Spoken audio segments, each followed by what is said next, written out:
Hello, friends. Welcome to Retail Learn. Teamwork lessons from the story The Tortoise and the Hare. Once upon a time, a tortoise and a hare had an argument about who was faster. They decided to settle the argument with a race.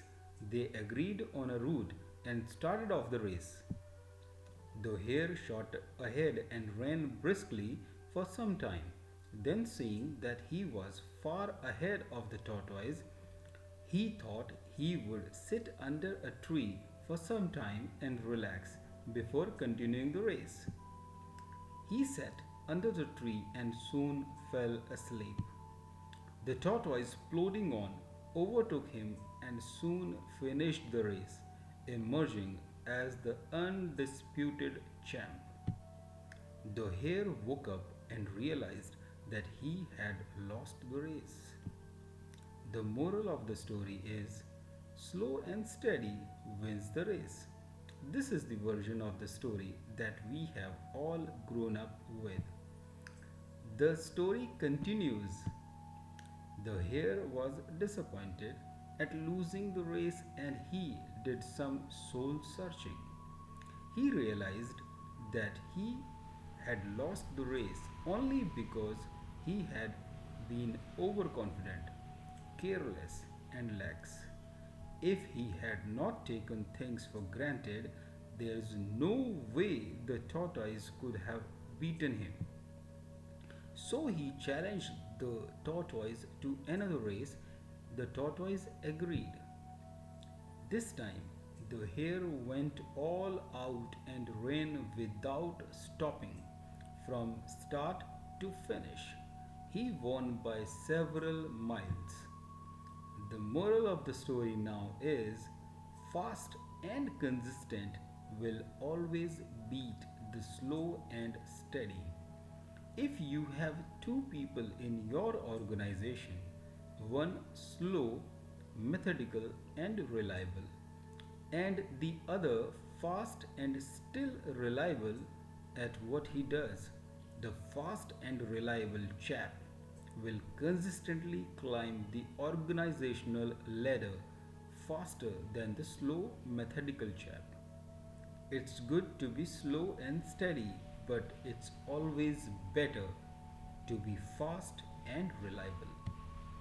But the story doesn't end here. The tortoise did some thinking now and realized that there's no way he can beat the hare in a race the way it was currently formatted. He thought a while and then challenged the hare to another race, but now a slightly different route. The hare agreed. They started off in keeping with his self made commitment to be consistently fast. The hare took off and ran at top speed until he came to a broad river. The finishing line was a couple of kilometers on the other side of the river. The hare sat there wondering what to do.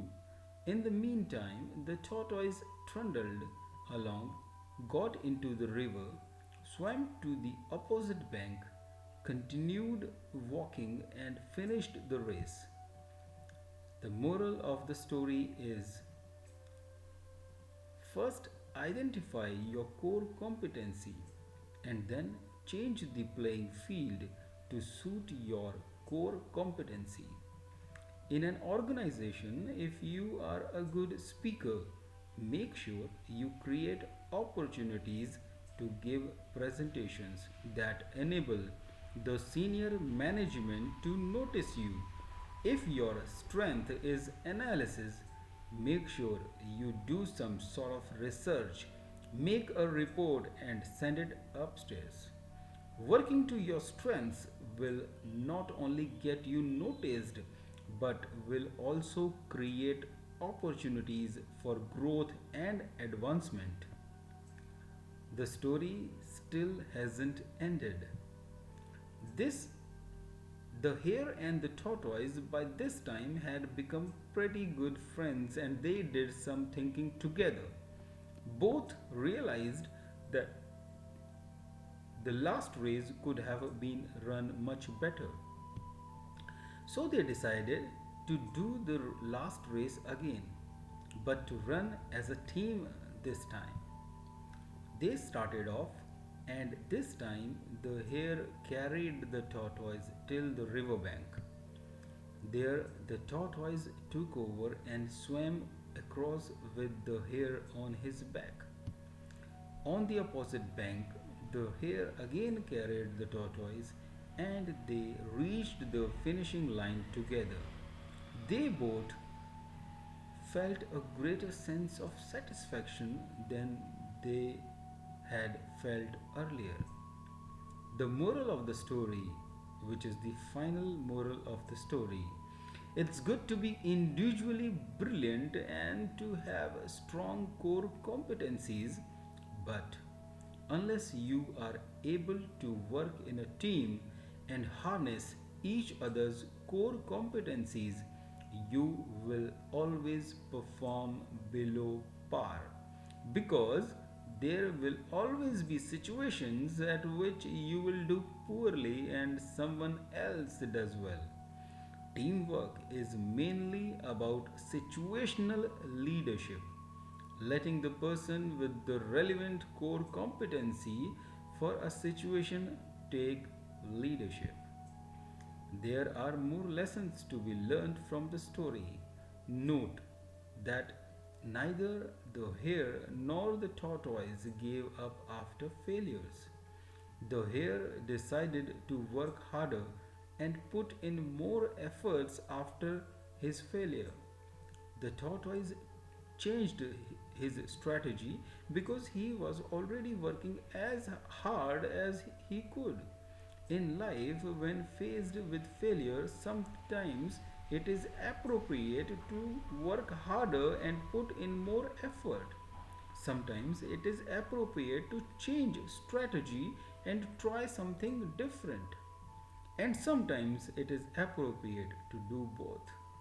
The hare and the tortoise also learned another vital lesson. When we stop competing against a rival and instead start competing with the situation, we perform far better. Mr.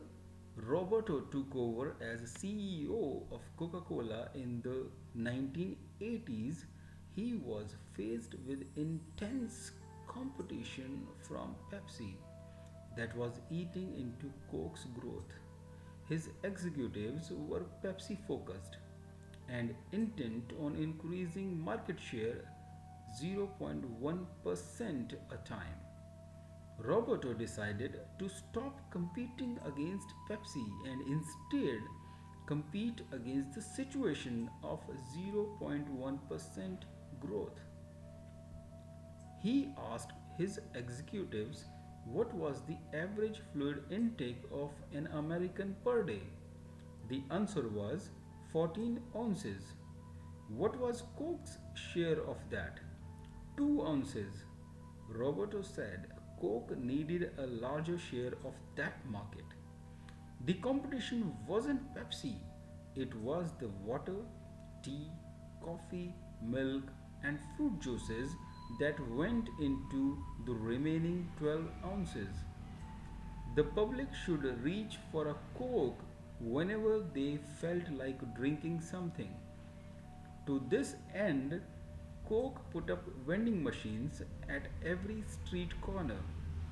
Sales took a quantum jump and Pepsi has never quite caught up since. To sum up, the story of the hare and tortoise teaches us many things. Never give up when faced with failure. Fast and consistent will always beat slow and steady. Work to your competencies. Compete against the situation, not against a rival. pooling resources and working as a team will always beat individual performers. Let's go and build stronger teams. Thank you.